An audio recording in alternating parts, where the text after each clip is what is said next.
So hello and welcome back to another Onshape tutorial. So this project that we're doing is a Halloween project, and this can be a number of different things. It could be a coaster for a cup, it could indeed be another keyring if you wished, or just a cool sort of a spooky item to have for Halloween. So there's two variations of this project, and this is one of them, and the other is this one here. Now, I prefer this one here, and with this one we're going to learn how to use a machine called the vinyl cutter. And we have a Roland vinyl cutter in the classroom. It's used for decorating projects, for making stickers, and in real life what you would see it used for like tinted windows in cars perhaps. You would also see it if you saw a tradesperson's van with all the writing on it. You would generally use a vinyl cutter to cut out that vinyl and then to stick it to vehicles. So we might learn how to use that today. So I'm going to talk you through how to do both these designs, and then hopefully we'll get on to using the vinyl cutter, and I'll show you how to do that. So I'm going to keep working within this document. If you haven't started it, you're going to start and create a document like we usually would. So from here, I'm just going to create a new part studio, and I'm going to work from here. Now, the first thing to mention actually is that I went onto the internet and I found this image, this line drawing of the pumpkin, and that's the one I'm using. And I will share that with you, but we could use a different variation of it, but that's the one we'll use for this tutorial. So I have imported that into Onshape using the import feature like we did before, and then I'll show you how to bring it into the drawing. So the first thing I'm going to do, this time I'm going to draw on the front plane. So I'm clicking normal to, that's in, the letter in on the keyboard, and that'll bring me normal to that. Now the first thing I'm going to do is I'm going to start a sketch, and from here what I'm going to do is I'm going to click this drop down menu, and I'm looking for this insert image icon here. I'm going to select the image of the pumpkin. I already have imported it into this part. If you haven't done so already, you can click the plus and you can click import and select the file. Okay, so let's get going with this. So we're going to use some parameters in which we're going to make this. So I'm going to limit our size of the pumpkin to 80 millimeters. Okay, now one of the most important things we want to learn in this tutorial is how to use a spline feature. Now normally we've been drawing using rectangles and straight lines, but this spline feature is very useful for drawing lines that are curved. So what we're going to do is we're going to start up here, and I'm going to click there. Now the more points we can add, the better.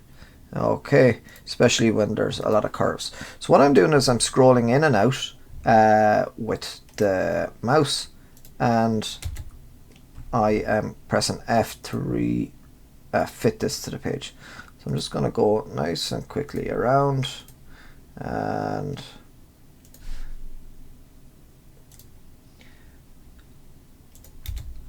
okay, I'll zoom in again here.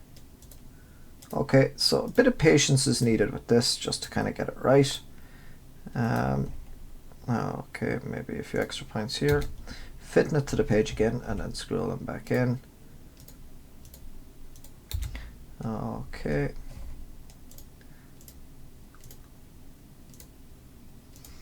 So this bit, as I said, will need a little bit of patience. Now it's important not to exit out of this spline, to try and keep it one continuous line if at all possible.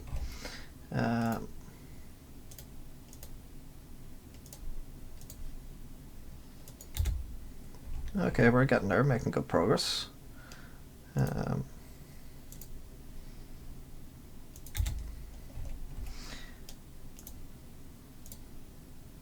So you can take your time with this, and there's no panic at all. Just take your time and get as many points in as you can. I'm just going nice and quickly just for the sake of this tutorial. And the most important bit is this bit, making sure that you close the sketch and that there's no gap. So I join it back to the starting point. That's very important. Now you can see it's turned blue, and that is good. I have a full sketch here that's closed of the pumpkin. Okay, now I'm going to use straight lines for this one.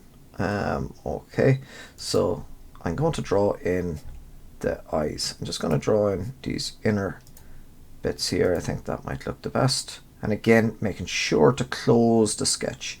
Don't leave it open. Make sure there's no gap and it's close to where you started. Okay, I'm going to do the same over here. I'm going to click the line and just using straight lines. Again for his nose. There we go. And here we go again. Straight lines will do fine for this.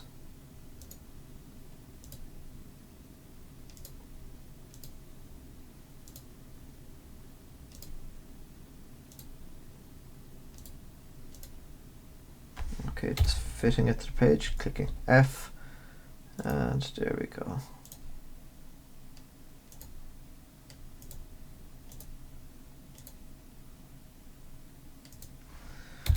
Fitting it again.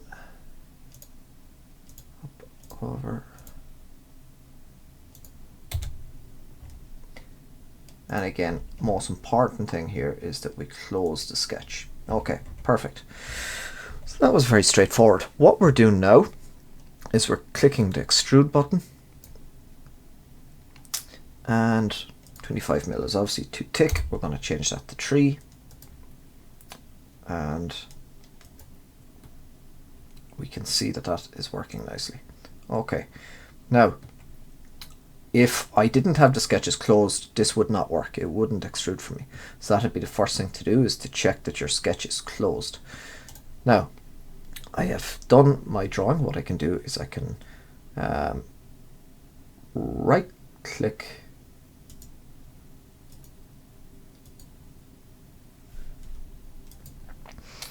Okay, so just looking at this here, it says that I have 5 surfaces, so I've obviously made a mistake here. I'm going to go back in, right click, extrude, and edit.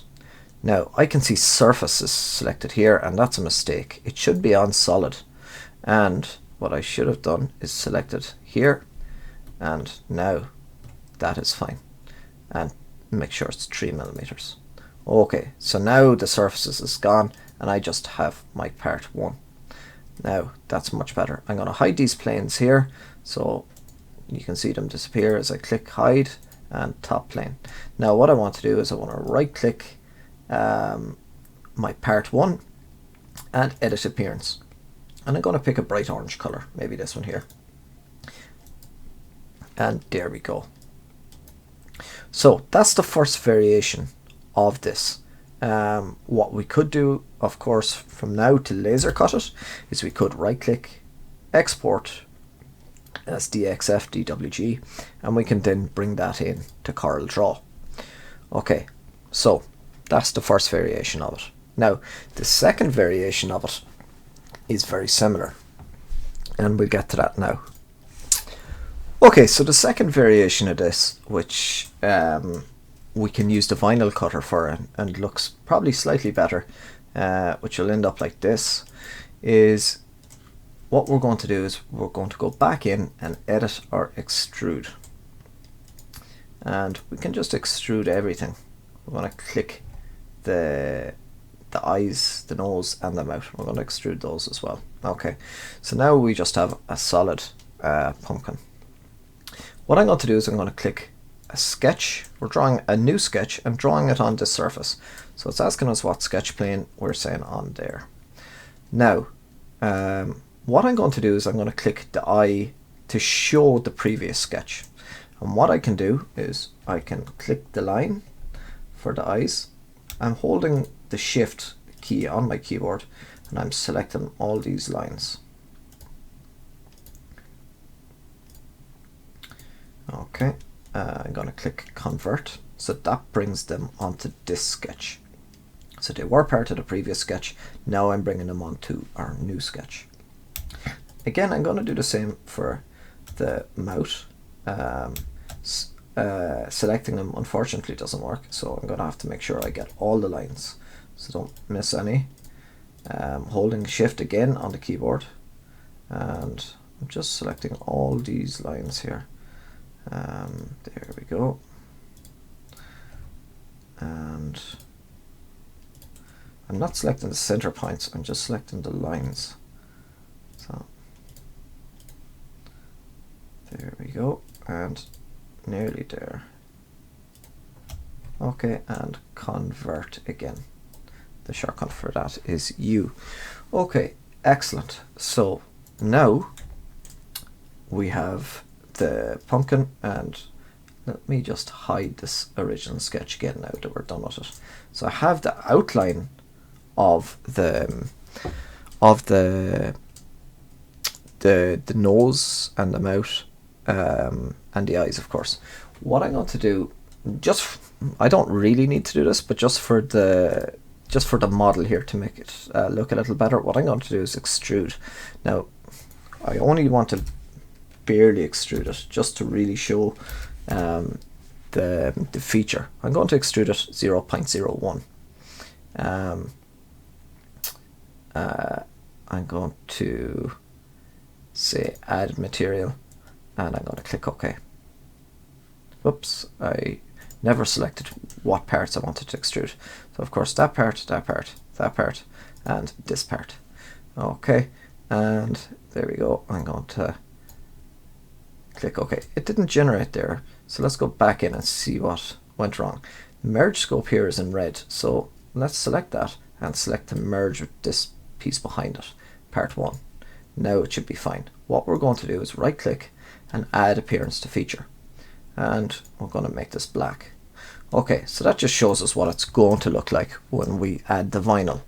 Now what we're going to do is we're going to laser cut the piece just like we did previously, and then we're also going to vinyl cut these bits. So for our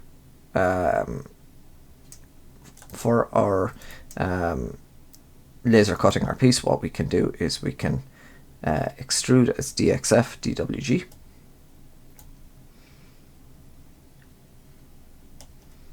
and we can export that. Okay, so now we're just bringing in our part to Corel Draw. We've selected our DXF DWG and we're placing it in the top right corner. Okay, so what we could do is we could select the lines that we want to be a hairline for cutting, and we could cut this out. Now for using the vinyl cutter, what we're going to do is we have our shape of the pumpkin. Okay, so we just select the icon for the Roland vinyl cutter. We can see our add-in pops up here, and when we select what we want to vinyl cut, it will appear here, and then I can click this icon here and it will bring it straight over to my vinyl cutter. Okay, and from there I can show you how to print it out, but we're going to select cut, and I'm just going to adjust my parameters, change. Now I don't have the machine selected or plugged into this computer, so I can't finish it, but the material or media size is quite important. I click change and I click get from the machine, so it'll get the size of the vinyl that we're using automatically, and when I've that done I can click OK, and it will just cut that very quickly for us, and we can just apply it to our piece. So with that, we have another project complete, which is either our pumpkin with the cutout, or hopefully you have managed this one and learned how to use the vinyl cutter. So thanks for watching, and I look forward to next time for another tutorial.